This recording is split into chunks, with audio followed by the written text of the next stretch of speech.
about 5 minutes later, she calls me back in. She's like, I'm so sorry that I didn't track anything I was doing. I couldn't even focus. I was forcing her to pattern something right in the moment, and it completely disengaged her from all the knowledge base that she had in that moment. It threw her out of frame. Yeah, it threw her out of frame. And then she felt, I don't think she had confidence in that. She kind of wanted to get me out of the room as quickly as possible. I didn't know I wasn't supposed to leave yet. I was like, oh, I guess we're done here, because I was making her feel very uncertain by introducing this new concept. Kind of like, I was trying to take something she was saying and pattern it in real time in front of her. And it just was not in her wheelhouse to do this. Hi, welcome back to the Personality Hacker Podcast. My name is Joel Mark Witt. And I'm Antonia Dodge. So we are in the middle of this series calling The Selves. No, we're not in the middle. I think this might be the last one. Well, we're wrapping up the series. We're wrapping up the series. And in some ways, I think that we are slicing concepts and ideas down to the width of one electron. Yeah. As far as I'm concerned.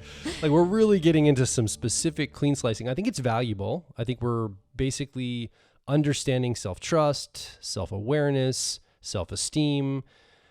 This episode, we're going to talk about basically self-confidence, knowing what we're doing in the world. I didn't have confidence. I was going to say the right thing. What are we talking about? ... the ellipse. So as we're clean slicing all of these, I want to just refer back to that entire series. So if you're finding this video or this podcast kind of on its own, and this is your first landing point, we're wrapping the series up. So what we talk about builds on itself over the course of many weeks and different episodes. I encourage you, if you're just listening to this one, to go back and fill in the gaps of all the things we're talking about. Because on the last episode, we talked about personality types and self-trust. And I think that self-confidence and self-trust are very related to each other. So we're going to talk about self-confidence on this episode, self-trust on the last episode. And again, like I said, we're slicing these as thin as one electron because I think there's really nuanced distinctions here. Yeah. It might even feel like it's too many distinctions. Too much. Too clean sliced. But I think there's value in it. Yeah. Well, I hope so. I think a lot of people would say self-trust and self-confidence are very similar things. And the series we started with self-awareness, which is effectively why we're doing all of this. Self-awareness requires us to be willing to reevaluate what we think we know about ourselves. Yeah. And so all of this, like you mentioned, clean slicing, very, very, very clean slicing. We even talked about the difference between self-worth and self-value. And we had a whole podcast on self-esteem, and we had one on self-certainty. And you mentioned the last podcast was on self-trust, and now we're wrapping up with self-confidence. These are all access points to inquiring within, going inside of ourselves and trying to figure out what we think. And the reason why we chose this group of selves is they tend to be the sticking point. They tend to be the reason why we don't want to do too deep a dive, because we get to that point where like, oh, I don't have high self-worth. I don't really want to look any further because that is a very disconcerting feeling. So why would I want to do any more dumpster diving? Yeah.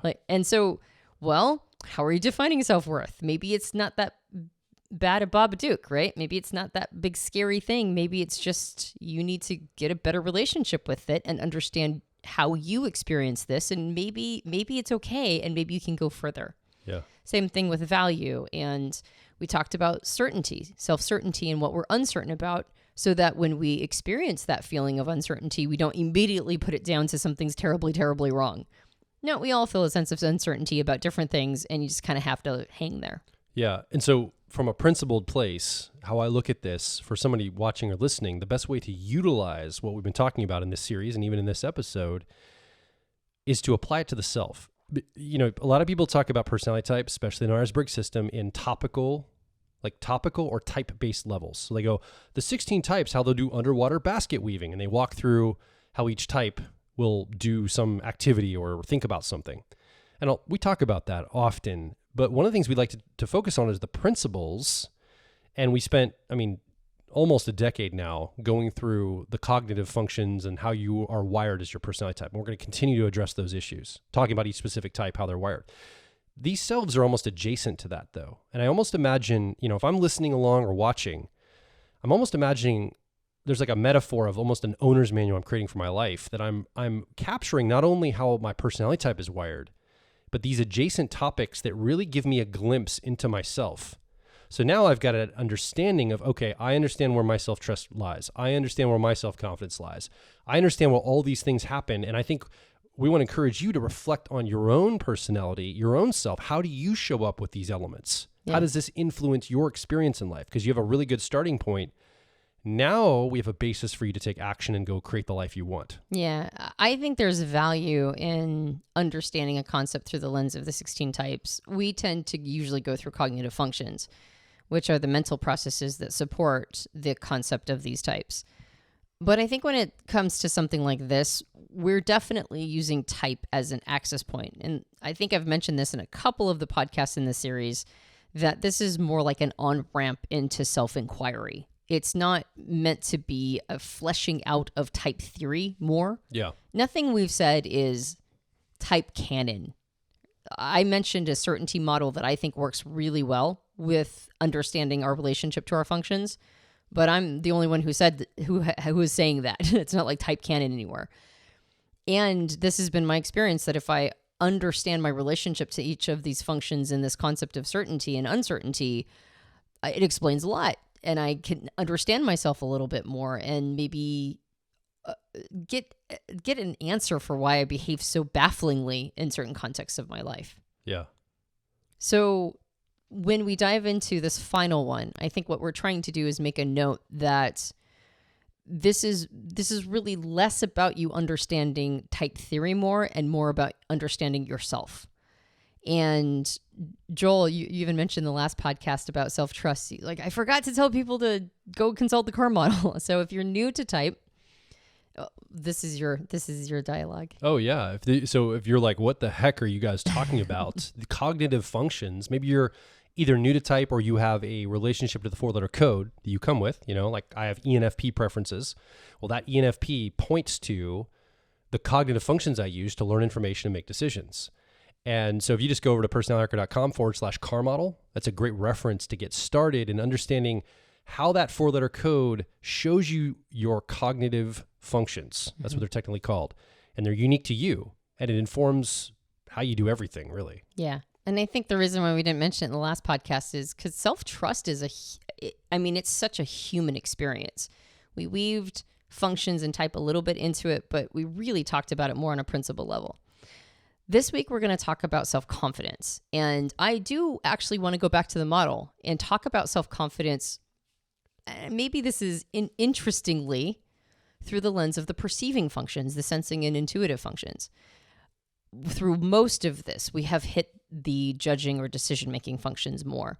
And the reason why is that tends to be, our decision-making functions are where we evaluate things. So a lot of this conversation has been about how we're self-evaluating. Where do we see ourselves? Do we think that we have worth? How do we esteem ourselves or estimate our value? How's our self-trust? How are we with determining whether or not we're going to place a certain amount of trust in ourselves? And oftentimes these tend to be filtered through our decision-making functions because that's what decides what's important and what's valuable. Self-confidence is a little different. Even though it's related to self-trust, I think to build self-confidence, it's almost like we need to be more perceptive than anything. And we've been reading the textbook definitions of all of these things. In part, that's the clean slice and dice, even though you're like, nobody cares about the definitions, Antonia. Oh, everybody loves a good evening of dictionary reading around the campfire. That's right. Are you kidding? It's Yeah. like one of the most popular things that anyone ever does. Yeah, I know that I'm a total nerd because I love reading the etymology of words, and I know that I'm unusual in that. I love the etymology of words. Yeah. Yeah. Well, does everybody have an etymology dictionary in their bathroom next to their toilet? I like the etymology of words better than I like the definition of words. Yeah, me too, actually. Interesting. So that said, I think part of this clean slicing and trying to understand ourselves through these different lenses, I think it really benefits from a good definition. And for self-confidence, it's a feeling. So the textbook dictionary definition, hang tight. I know this is boring, but it's just one sentence. A feeling of self-assurance from one's appreciation of one's own abilities or qualities. So you have to do an assessment of oneself and appreciate what you see. And my observation has been the best way to get there is to watch yourself overcoming obstacles and then take an accounting of it. Meaning that you can't just watch yourself overcome obstacles and then shrug and go, that was no big deal. You won't gain confidence in your abilities if you undermine the value of what you've gone through. To go, oh, that was whatever that was. But it also requires you to take an accounting enough to create appreciation. So you have to be watching it. Everybody, 100% of humans that I know of have overcome obstacles because life is a series of obstacles to be overcome. Even if you had a great upbringing, even if you had, it almost seems like the universe rolled out a red carpet for you. Nobody gets through without a strong series of obstacles. So when people lack self-confidence, I always wonder, well, every time you watched yourself go through something tough and got to the other side, what did you do? Did you congratulate yourself for it? Did you take an accounting? Did you assess that happened and that appreciation for the fact that you navigated your way through that is the appropriate response? Or did you do a big shrug? So I think the perceiving functions are noteworthy here because that's where we observe things. That's where we watch things happen. And it's also where we pick and choose what we're going to observe. So each of the perceiving functions, both in the intuitive functions and the sensing functions, will come with a strength in this formula, but it will also come with a weakness in this formula. So I'd like to maybe do a little bit of a dive into that. What is going to be the strength of the intuitive functions and what's going to be the strength of the sensing functions? And then what is going to be an area that they could gain more self-confidence by adding it to that algorithm? Let me just make sure I'm capturing what you're saying and just reiterate it from my understanding. We're going to go into the functions in a moment here, but basically you're saying it's not only taking action. So somebody that doesn't do a lot of actions in their life, going out and getting reference experience, they stay in a safe environment or contained environment, they're not setting themselves up to overcome obstacles in their life. Even though they've done that at some point, it's a continual process through our lives to set ourselves up to overcome obstacles and see ourselves do that. And what I also hear you saying is that's not enough. We also have to take an audit and an accounting for that. We need to capture that knowledge and say, yes, I did that. That's something that I can feel confident about in my experience. And if we only have the reference experience, but we don't reflect on it and take an accounting of it, we're only getting half of the benefit. So it's both taking the reference experience, and maybe you're listening right now or watching right now, and all of a sudden you're going, okay, I need to go take more action. I need to go get more reference experiences. I need to get out more and set myself up with challenge and overcome those obstacles and those challenges. Or maybe you're like, man, I'm doing this all the time, but I still struggle with self-confidence. Then your job is to now audit and capture that for review and feel good about it. Check in with yourself and congratulate yourself and say, look at what I've done. Look at what I've overcome. Mm-hmm. Yeah, absolutely. Yeah. So based on what you just mentioned, which is exactly how it works, the two extroverted perceiving functions. So this would be extroverted sensing or sensation and extroverted intuition or exploration.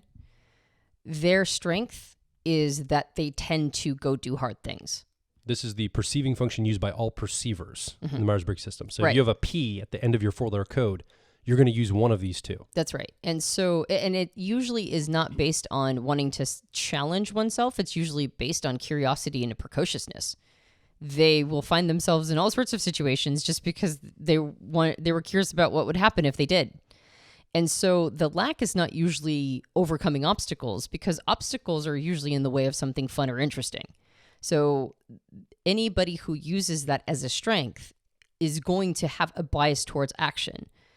Even if it's their second function or co-pilot function, they're still going to have that precociousness that encourages them to go do things that maybe other people would say are inadvisable, or that's something that not everybody does, according to other observers of those of these types actions. Certainly. And so that curiosity drives them to overcome obstacles. Their failing is in taking a good accounting. And on the flip side, people who use introverted intuition or perspectives or introverted sensing or memory as a strength and perception. These are, by the way, all judgers in the Myers-Briggs system. So if you have a J at the end of your 4-letter code, you'll use one of these two. Mm-hmm. They are usually better at taking a good accounting, observing themselves go through something, understanding its implications. Their challenge is oftentimes in taking the action itself or going and doing something that clearly has an obstacle that they have to get around. They usually like a little bit more controlled circumstances. Now, if these functions are in what we call the middle, right, the middle of the cognitive function stack or the middle of the car, if they're your co-pilot and 10-year-old, if that's where they live, these descriptions won't seem as extreme to you. You'll say a little bit of me is good at taking action and a little bit of me is good at taking an accounting. And so in some ways you have a bit easier time of doing the full formula. But if they are on the left side of the car model, or if they're your first and fourth function, we call them the driver and the 3-year-old, or they're also known as the dominant and the inferior, you might have a little bit of you have more of a stratification between these two parts. So these would be, anybody who has them in the first and fourth position would be EP types and IJ types. Anybody who has them in the middle and are a little bit more balanced here are the IP types and the EJ types. But we'll delineate which types we're referring to as we go through each of these functions. All right, so staying with the concept that it is self-confidence is built by watching yourself overcome obstacles and then taking a proper accounting of it. The easiest place to start with are people who use extroverted intuition or exploration, and then also have introverted sensing or memory as an influence in their life, because these two functions create a polarity of each other. They are two sides of the same coin. So ENP and INP types will favor more heavily on extroverted intuition or exploration, and the ISJ and ESJ types will favor more heavily on introverted sensing or memory. The strength that, let's start actually with SJs. The strength that introverted sensing has or memory has in this formula is that they're usually watching themselves do things and they're taking an accounting of it. They're observing themselves overcome obstacles because they're really tapped into their experiences. So they'll capture an experience and they'll review it, and they'll capture an experience and they'll review it. So their strength in all of this is watching themselves overcome obstacles and taking an accounting of it. When they watch themselves overcome an obstacle, that is, they're very good at remembering it and, like you said, doing a self-audit around it. The challenge that they have is they lack confidence oftentimes in their ability to pattern fast enough when a situation is close to something that they experienced, but not exactly the same. So if they have a new obstacle in front of them and it's kind of similar to something they experienced before, but it's not exactly what they remember, they sometimes throttle themselves from engaging in that situation and therefore remove their ability to watch themselves overcome even more obstacles. So their challenge is in the throttling. Yeah, I have an example of this. 2 days ago, I was at the eye doctor, and the woman who was doing the prep, I don't know what her official title was, but she was basically doing the prep. I started talking about glaucoma. She was talking about glaucoma. And I just said, she was talking about it, and I mentioned marijuana. I was like, that's what marijuana is used for, right? To mitigate glaucoma. And I think it was, my guess is she was probably an ISFJ. We do this for a living. I can't be certain, but that was my suspicion. And it totally threw her out of frame. She had never heard this information before about glaucoma and cannabis. And she was trying to kind of understand it. And then she just went into repeating a lot of information that she had. And she's like, okay, we're done here. And I leave the room. About 5 minutes later, she calls me back in. She's like, I'm so sorry that I didn't track anything I was doing. I couldn't even focus. I was forcing her to pattern something right in the moment. And it completely disengaged her from all the knowledge base that she had in that moment. It threw her out of frame. Yeah, it threw her out of frame. And then she felt, I don't think she had confidence in that. She kind of wanted to get me out of the room as quickly as possible. I didn't know I wasn't supposed to leave yet. I was like, oh, I guess we're done here, because I was making her feel very uncertain. by introducing this new concept, kind of like I was trying to take something she was saying and pattern it in real time in front of her. And it just was not in her wheelhouse to do this. So she calls me back in. We have to like finish like 3 more things before the eye doctor can see me. The point is that I think this is what was happening for her, as I put her in a deeply uncertain place because I threw a pattern in that she wasn't expecting. Yeah. And now she didn't have as much confidence in that moment. Yeah. Yeah. So ISJ types are very good at mining all the gold out of their situations, but they can sometimes lack self-confidence because they don't have that same sort of zest that puts them in a lot of new situations. So for ISJ types, the leverage point is being willing to throw yourself into more new situations, overcome a larger variety of obstacles. When an ISJ type does that, they then are able to get better approximations. They're like, well, I had a situation like this, and I had a situation like this, and then I had one like this, and then like this. And I've had a lot of variety of situations that are almost exactly to this one, and going back to our self-trust. And I lived through all of it. So I'm going to trust my ability to navigate through this one too. Even if I make a mistake, it's going to be fine. You call that living? Yeah. Well, it's stretching the comfort zone, right? Yeah. This is my weakness, so I'm making a joke. Clearly. Yeah, of course. I didn't actually get the joke. Living by having to take every single instance and not pattern your life. Oh. And then in aggregate mapping it together. Right. To kind of get a sense of your timeline and your experiences and all these things. Yeah. Yeah. Well, it's actually a very rich, rewarding life that people like us have a tendency to not do. Hence the joke. Thank you for explaining it to me. I think I was just so in my explanation. I'm like, what's happening? So I'm going to now leave and realize we have to finish the podcast. You completely throw me out of frame like the woman at the eye doctor. So the flip side of this, and by the way, ESJ types will also have a bit of this. Yeah. Now, they're going to have closer access to the other side of extroverted intuition or exploration. They'll have a little closer access. So they'll have a tendency to do more things. They'll actually throw themselves into a wider variety of experiences than an ISJ will, just naturally, just through curiosity and that, as I mentioned, that precociousness. But they're still going to be real hesitant. There's still going to be a sense of I don't know if I really feel good about this situation. I don't quite have a strong template for it yet. So even with ESJ types, the recommendation is do it anyway. Right? Even if you don't really remember the last time you saw this, or you've never experienced this before, or you don't have you don't really feel confident in your pattern, do it anyway and overcome the obstacle. And the larger amount of situations you accumulate, the more confidence you're going to have in yourself to be able to handle anything that comes. So the other side of this is people who lead with extroverted intuition or exploration. These will be INP types. And as mentioned before, they have a tendency to believe, like you said, that's not living. Why? Because for us, one's a pattern. When we enter a situation, we're like, I think I got kind of a lay of the land. I think I have an approximation of what's going on here. So off to the races I go. Yeah. And there's a sense of, I'll just be able to figure it out in real time. I'll lay the train tracks as the train is in motion. And that confidence in one's ability to just navigate through the situation and figure it out as you go gives them a lot of affectation of confidence. They seem to have a lot of self-confidence because they seem to trust their ability to navigate through novel and unfamiliar terrain.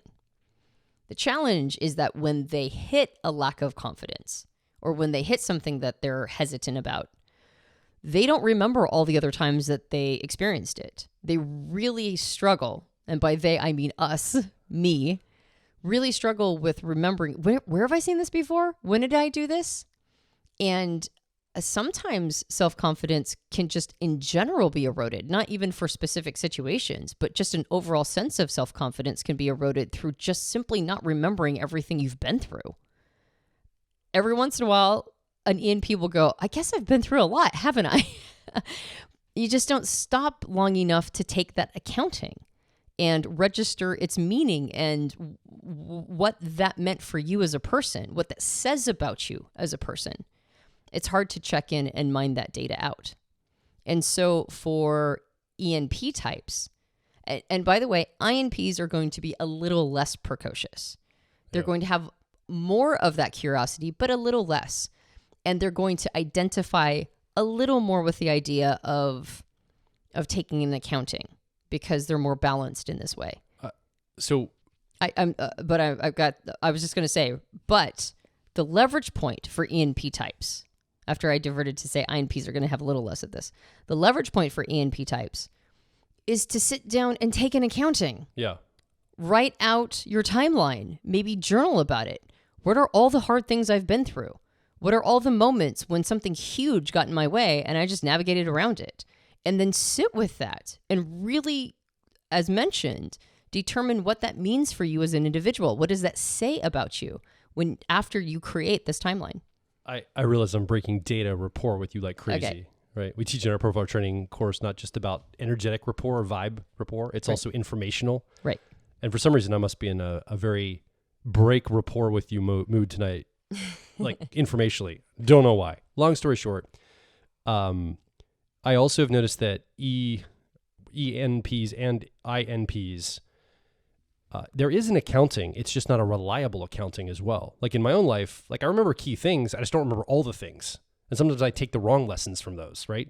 And so I think it's a full audit is also what we're looking at, because something that we did, quote unquote, have an accounting for, a strong memory for, that can just mess us up as much as not having an awareness at all. I can overvalue something I've got an accounting for, right? Mm-hmm. Like I've got this moment and I'm like, oh, that's the thing. And I'm like, well, yeah, but look at all the other stuff that conflicts with that. Right. Because one's a pattern. Yeah.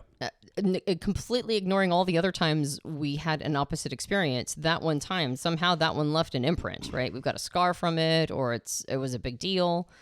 And so that one time now sets the stage for anything in that arena. Absolutely. That is such a great point. So it's a full accounting. It's not overvaluing any one moment, but it's also not undervaluing all the moments. It's taking that timeline and going, okay, so what are the lessons I've learned from the past? And so the combination of taking action and then doing that audit, that accounting, helps somebody on the other side, that's the formula, equals a greater sense of self-confidence. So let's move to the other two functions of extroverted sensing sensation, introverted intuition, or perspectives. I won't break data rapport. Let's jump right into it. Okay. All right. So it's a very, very similar dynamic. And again, these two functions are polarity opposites of each other. They're two sides of the same coin. So one comes with the other. One side will be a strength and the other side will be a place of uncertainty. It'll be, sometimes we're blind to it. Sometimes it's just simply a weakness. And sometimes it's not that much of a weakness, but we still have uncertainty in it. So we don't rely on its information. Regardless of what our relationship is with the other side, it's going to have a very similar dynamic as extroverted intuition, exploration, and introverted sensing memory. One side's going to be better at the overcoming obstacles, and the other side is going to be better at taking and accounting. So for extroverted sensing or sensation, this is the strength for SP types, primarily ESP types who have it as a driver or dominant function, but also ISP types that have it as a co-pilot or auxiliary. And unsurprisingly, this side is about overcoming obstacles. It's about getting into action. And the function's strength, it's a little different than exploration. Exploration trusts its ability to pattern what's going on. I might never have been in this situation ever, but I've been in other situations that kind of look like it may be, sort of, a little bit. I'll just figure it out. Extroverted sensing or sensation is better about understanding timing and opportunities and the value of courage, just going and trying it. It's focused on experience. And so it doesn't matter if I'm able to pattern it. Did I have an experience? Was I able to be in that experience? And did I survive? That's a win, right? Awesome. And so this is a function that gets really in touch with the flow of how the moment works, timing, and opportunities that come along to have even better, more rewarding and enriching experiences. Obstacles are not that difficult for ESPs to get through. In fact, almost everything interesting and fun is on the other side of an obstacle. And so obstacles are, they're their bread and butter, really, is to get around obstacles to get to something interesting, something that sates their curiosity, or rather sates their desire to have an experience. And that could be painful or it could be pleasurable, but it was an experience. In order to do that, though, you can't second guess yourself. Mm-mm. You can't say, am I seeing this in the right perspective? To take that kind of a quick action, you kind of have to believe what you see. You have to believe the opportunity in front of you. You have to go, opportunity, action. And therein lies some of the uncertainty from the other side of the polarity. Right. So, and ISPs are going to have a bit of this. It's not going to be as strong as the ESP types, but they're going to have that desire to just jump into action and make it happen. And they're usually pretty good at it unless their hand has been slapped away a lot. And then it's a whole different ball of wax. That's a whole different problem. But anybody who has extroverted sensing or sensation in the first two positions they're going to have this impulse to go have experiences and go overcome obstacles to get to those experiences. On the other side is introverted intuition or perspectives. So this is the part of them that takes away the right meaning from the experience. You could also call it implication. And just like with introverted sensing, it's taking the right lesson. So NPs sometimes don't take the right lesson because they got really burned in this one situation and it over imprinted on them, never do anything or feel confident in that way at all, right? For ESPs, introverted intuition is the way to understand the patterns of meaning throughout their life and to understand long-range implications, to be able to see a long-range simulation. If I do this, it will most likely lead down this particular road. Now, they're going to have a little bit of this in them, just like NP types have a little bit of introverted sensing. And we have to trust that even though this is an uncertain part of us, it will still be available to us when we need to call on it. So it's not like SP types never understand implication, but that's the thing that's harder for them. And so they might, just like the NP types, start doubting themselves, stop having confidence in their ability because maybe they've made the same mistake over and over. They might end up maybe getting burned in relationships repeatedly and not being able to see the through line of the pattern. And now they just say, I can't have relationships, right? And they lack confidence in their ability to do that. And so the leverage point for SP types is just like for NP types is like to sit down and create a timeline. It's to sit down and meditate on what's the through line. What is the narrative running through all of this? What are the implications that I just wasn't seeing? But in retrospect, I can look back and go, this is actually what was going on. This is my perspective at the time. This is the context that it was in. And this is why I keep making this mistake over and over. I can find the pattern in it of the mistakes I keep making, and I can be on the lookout for that. When I jump into a situation, I can be on the lookout for, I attract this kind of person. Maybe I should be watching the markers of that kind of person and not jump into things so quickly. So that's the leverage point for SP types. On the other side is introverted intuition or perspectives. This is the perceiving function for NJs. It'll be particularly strong in INJ types, and it will also be a strength for ENJs. So introverted intuition or perspectives, that's what it does. It understands the pattern, right? It understands the meaning and the narrative and the implication, and it sees way down the line. So taking and accounting is the thing that it's strong at. It understands, like if it has gone through something, it's usually pretty good at understanding its meaning for the self. And the thing it's really good at is reframing. When it's gone through a situation, it will oftentimes take a good lesson from it because it will see it from all the different frames. It'll understand it from a lot of different perspectives. And so if the situation itself was not particularly fruitful, it wasn't like this major, I overcame this major obstacle and it was, it was this, a hero's journey. Even if it was just a small one, introverted intuition or perspectives can usually mine the gold out of it and go, well, if I look at it from this angle, I actually really took an important life lesson from that. So taking and accounting is what it's strong at. So unsurprisingly, the other side is what it's weak at, which is extroverted sensing or sensation. And that is feeling ready to take action, knowing when the timing is right, and spotting and jumping into opportunities. So it tends to throttle itself. It'll mine all the gold out of the situation, but it will throttle itself from having the situation in the first place. And so its lack of confidence is oftentimes something that shows up in just not feeling ready to jump into the situation. INJs are particularly going to resonate with that. ENJs will also to some extent. Now, as much as the INJs, but ENJs will also watch themselves throttle when they feel unsafe in a situation, when they don't feel like they can match the physical demands of the context that they're in.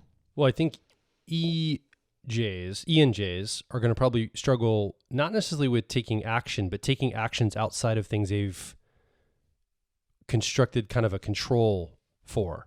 Like, they're going to want to pare things down to actions they know will work or create the relationships they want. I think that's really what an EJ is going to do. So they're going to get into action, but they're going to have a tendency to fall back on templates more likely, like things they know work in the outside world is, I think, how it's probably going to show up. So then could we then say, I think what we're saying is if you're a judger in the Myers-Briggs system, you probably need to take more action or take more actions that you don't normally take. One of those two things. If you're a perceiver in the Myers-Briggs system, you probably need to take an accounting of what happened and the meaning of what happened more. So both are important, but if you can already probably see in your own life, you lean one way or the other, and it probably has to do with whether you're a judge or perceiver, which one you need to round out more in your life to build that self-confidence. Yeah, not just taking actions, but specifically ones that have obstacles.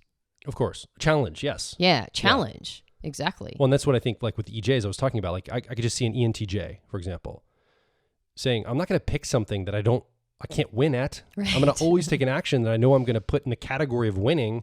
And so my action set is more limited because to take an action with a challenge or obstacle means it's a little more uncertain. So I think there's still action focused. It's just what kind of actions. Mm-hmm. Yeah, absolutely. And so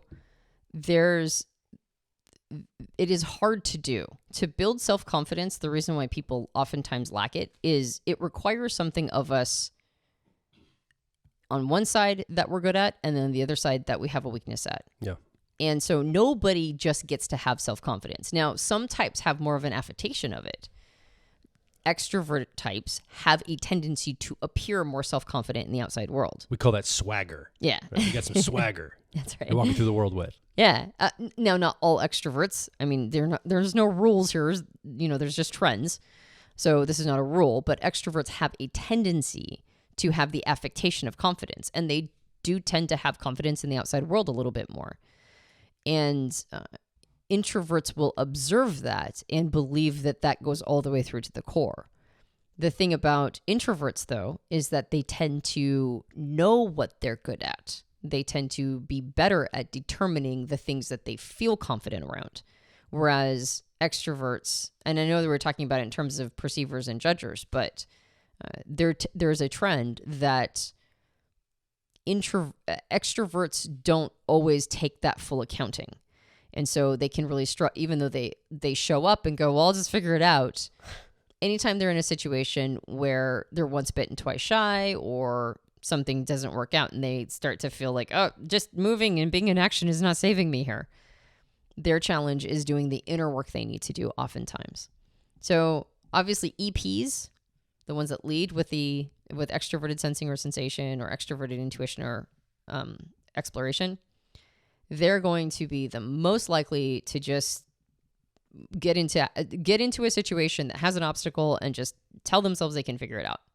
And they're going to be the most undermined by their lack of taking an accounting.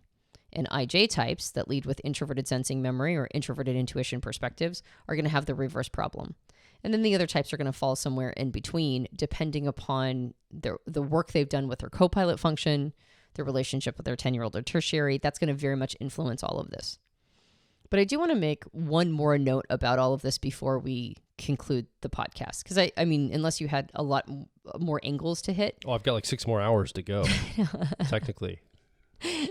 In the last podcast, you kept like opening loops. I know. We're like, are we over an hour? We should probably close up shop. This is going to be way worse. Yeah. Well, that one was I'm going to keep going on this one. A little bit more principle based and human, just general humanness. This one we've sort of put it through the lens of type a little bit more. So it'd be a little more tidy. That said, there's no verb for confidence, but there is a verb for a word that is at the base word for confidence, which is confide. So self-confidence is another version of self-confiding. And to confide means to share a secret with somebody or something that's personal through mutual trust or having a baseline of mutual trust. So self-confidence in some ways is being willing to take these assessments, to look at these secret things, these things that we don't always advertise to other people, the parts of ourselves that we don't feel as good about or secure about, but we know are there if we just choose to look at them. And to confide in ourselves in the sense of looking at these secret parts, these parts that we might not feel as good about, with quote unquote mutual trust or self-trust. The parts of ourselves go into all of this. And just like we talked about last week with self-trust, part of self-trust is knowing that no matter how something turns out, you're not going to beat yourself up for it. You're going to have a sense of generosity and care and concern about yourself. That's how you build self-trust, is by allowing yourself to make mistakes and not make it the end of the world. Self-confidence or self-confiding is very similar. It's perceiving yourself through life. And then when you take this accounting and when you do this audit and take the lessons out of life, you don't immediately go to beating yourself up. You go to a place where you can hang with these secrets, the secrets of what you're insecure about, the secrets about what you don't really feel like you've got dialed in. And you trust that that's not going to be the end of the world, that you can be humble enough to take this honest audit, that you can have a sense of modesty. And that modesty where you are accurately observing these things, like you're not puffing things up that shouldn't be puffed up. You're not synthetically building yourself up in a way that you know you didn't earn. I think a piece of this is it's not claiming things you haven't earned, which is something we talked about with self-esteem, I believe, and self-value, I think. One of the selves. We talked about the idea of not claiming territory you did not win. So when you go in to talk about these secret things with yourself, you don't make false claims. You sit with it, you hang with it, and you know that you can trust yourself to do a modest audit. And when you do that, your self-confidence increases because you know you're being honest. You know that you are trusting what you're observing and seeing. You're not going to trick yourself. You're not going to turn your head away. You're not going to pretend something that isn't true. And that's both for the positive and the negative. You're not owning things you didn't earn, but you're not also denying things you did earn. You're giving yourself the full credit. You're giving yourself all the things that you have a right to lay claim to. And that's part of that trust in the self, that mutual trust with all the parts of who you are, that you're not trying to subvert the reality of it through those perceptive filters. So that brought something up, not to go on for 6 hours literally, but it did bring something up just to add to that. I agree with everything you just said. This idea of self-confidence, like confiding in someone, means that it's just between me and you, and we're not going to blast it in an external way. So I wrote a little note here, self-validation, meaning that I don't necessarily have to brag about, or on a lower level, exclaim the things that I've done, the obstacles I've overcome, to feel a sense of self-confidence. I can have that conversation in confidence with myself. I can confide in myself that, hey, Joel, we know we've got this, like a message back. And I think it really brought awareness to me, because I think I have in the past needed other people to validate my obstacle overcoming, right? I've needed other people to reflect to me, oh, good job. That was great. Yeah, you did really good there. Look at that challenge you overcame. And I think part of self-confidence is bringing that back home, bringing that back into the self, to say, I confide in myself. I don't have to say this to anybody else. Me, myself, and I know this about myself. And I think that's really important, is being okay with being the only person that knows that about me is me. Mm-hmm. And I think that's a really key element that came up for me. And it goes to self-validation and all that. Mm-hmm. Yeah, that's a really good point. There is space and need to get feedback from the outside world.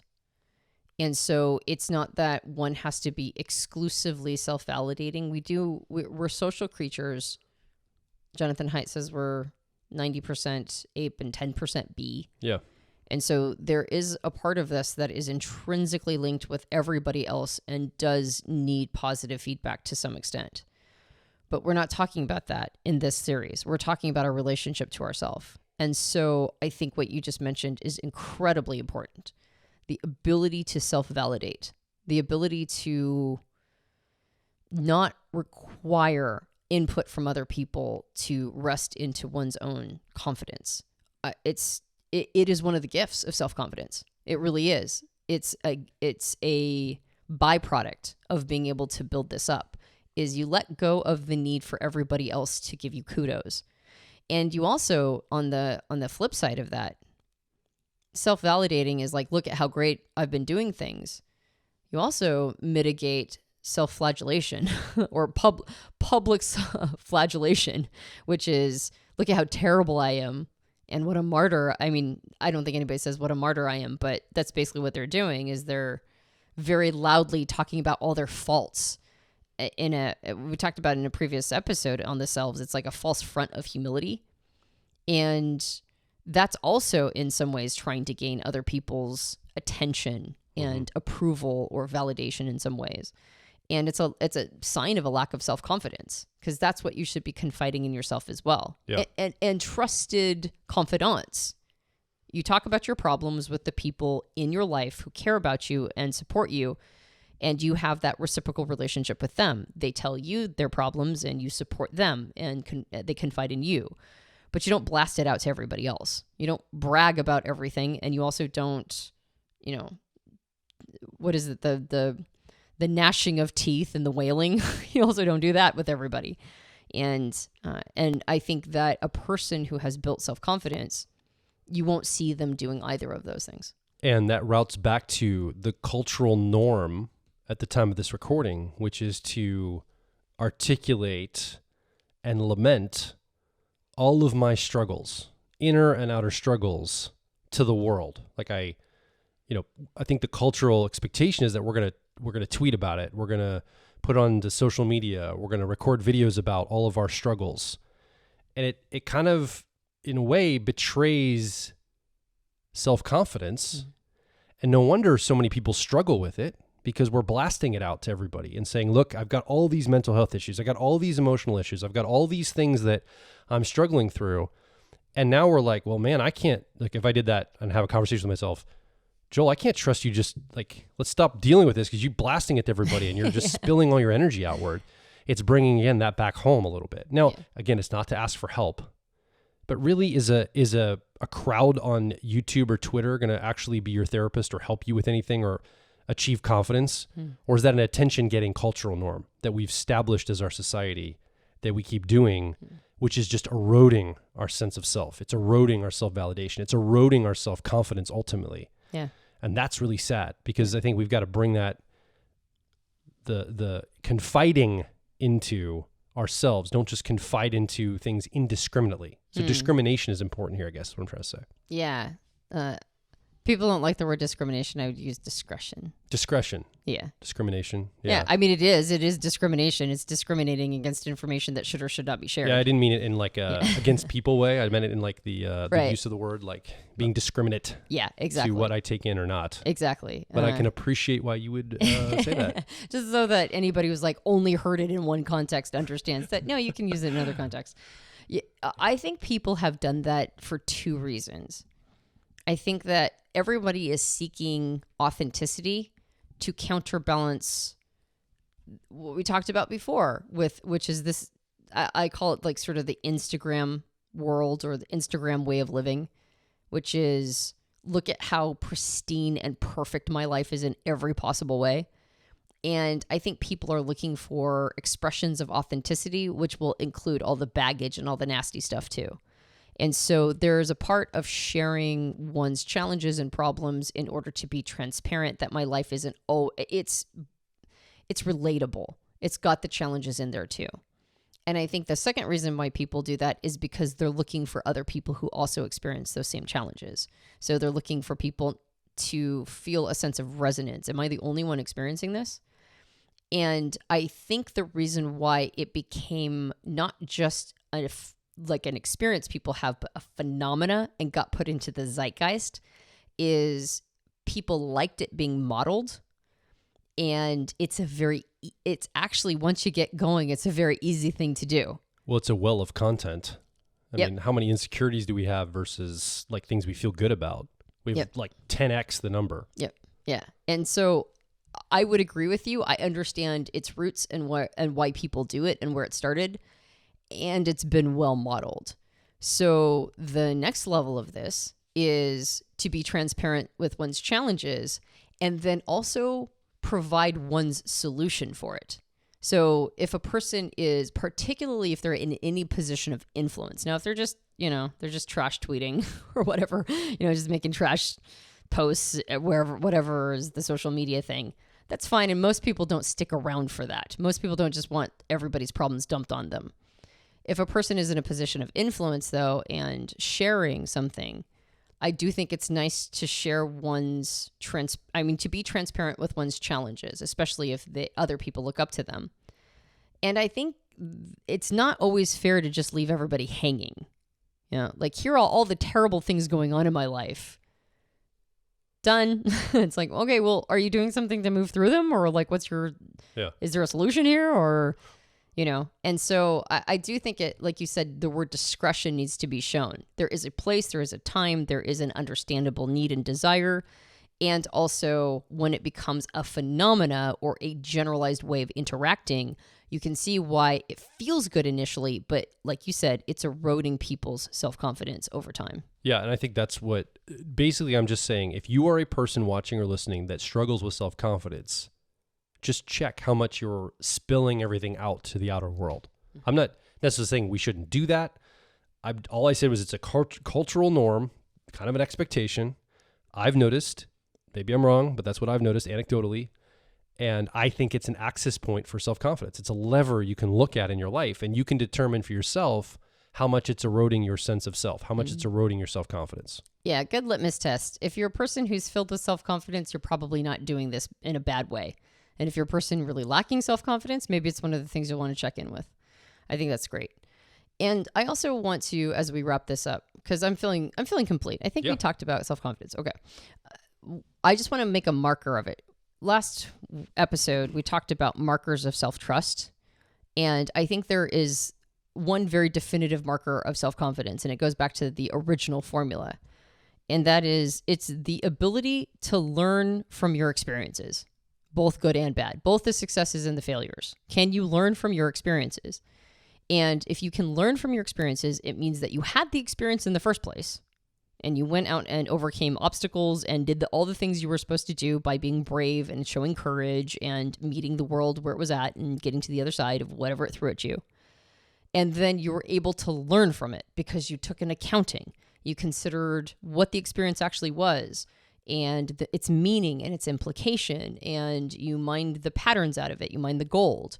And you were able to understand that it's not just because it was like something that maybe was a big deal for you in the moment, that doesn't mean that it has lifelong weight. It just means that in the moment it was a big deal. And then maybe ask why. Why was it a big deal in that one situation?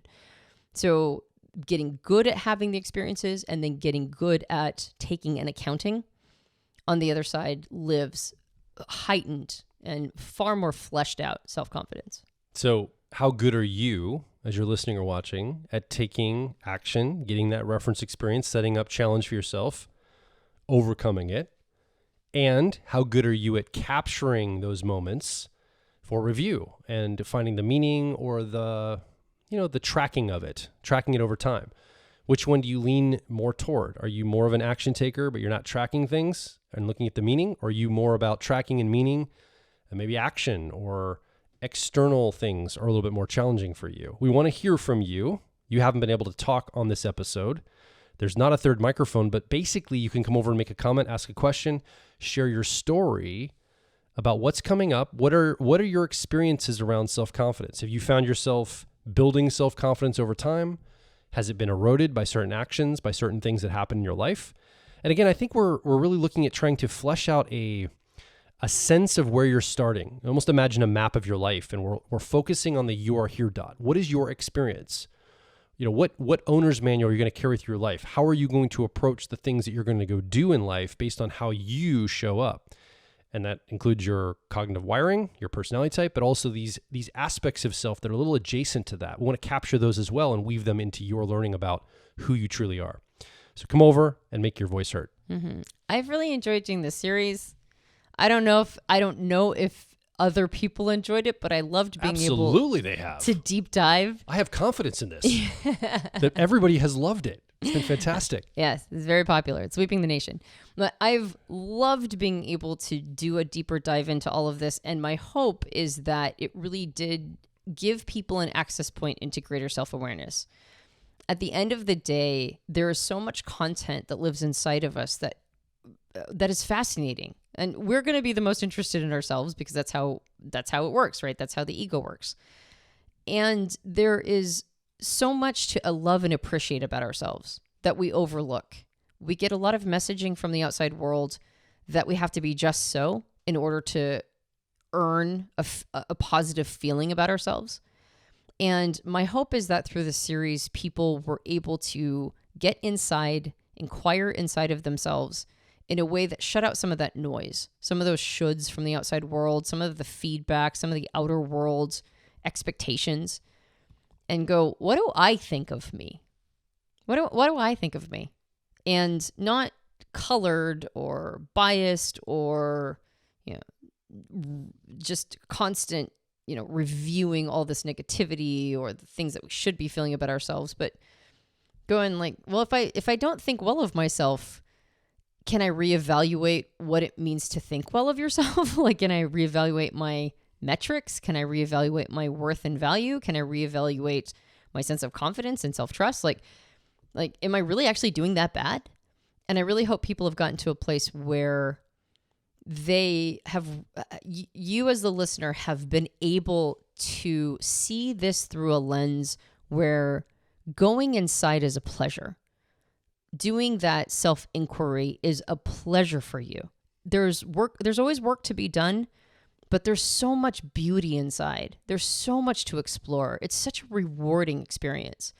And when we bring some of the content that we've been avoiding because we're afraid of how it will impact us or make us feel, when we can bring it out from the shadows into the light and observe it and go, actually, it's not that bad, is it? It's actually, it's okay. And then we bring more out and we go, ooh, maybe that one's not okay. Maybe I should do something about that. But look at all this other great content, all this other stuff about me that's great. We're doing what Carl Jung called individuation. We're no longer a house divided between our conscious and everything else we're avoiding. We're now bringing all of it into the light, and now we can see the full spectrum of who we are in that moment, right? There's always content we can't access, but in that moment, we're getting as big a perspective as we can. And that's beautiful, right? It's beautiful to be able to sit with oneself in that place. So I really appreciate you, the listener, going through this journey with us, and I hope you were able to tap into a little bit of that beauty. So if you enjoyed this podcast, now I move on to my script. If you enjoyed this podcast, you can subscribe to us on iTunes and various Android platforms. If you leave a rating and review for us on iTunes, it helps us out a lot, and I read every one, and I always appreciate when people drop by and leave a good review. I truly do. She really does read every one. I do. So please go do that right now if you have not yet done so. We also have a video podcast that is on YouTube. In fact, you might have been watching us right now do our video podcast. If you've enjoyed this episode, you can like and subscribe, and you can hit a little bell icon that lets you know when a new episode comes out. And you can also ask a question or leave a comment under this video. We have a book. It's called Personality Hacker. You can get it at all major book retailers. And if you leave a rating and review for us on Amazon or on Goodreads, that also helps us out a lot. And of course, we have a suite of programs that are personal growth oriented through the lens of personality type. So if you want to take this inquiry of self to the next level and really optimize your personal growth, head over to personalityhacker.com. Look at that catalog of programs and see which one is right for you. I mentioned earlier about building that owner's manual for your life. We have a program that literally helps you do that based on how you're wired, your personality type, one of 16 Myers-Briggs types. It helps you identify how you're learning information, making decisions, and we talk about all sorts of growth strategies unique to you and your type. So I recommend checking that out as maybe a starting point in your personal growth journey. My name is Joel Mark Witt. And I'm Antonia Dodge. And we'll talk with you on the next Personality Hacker podcast.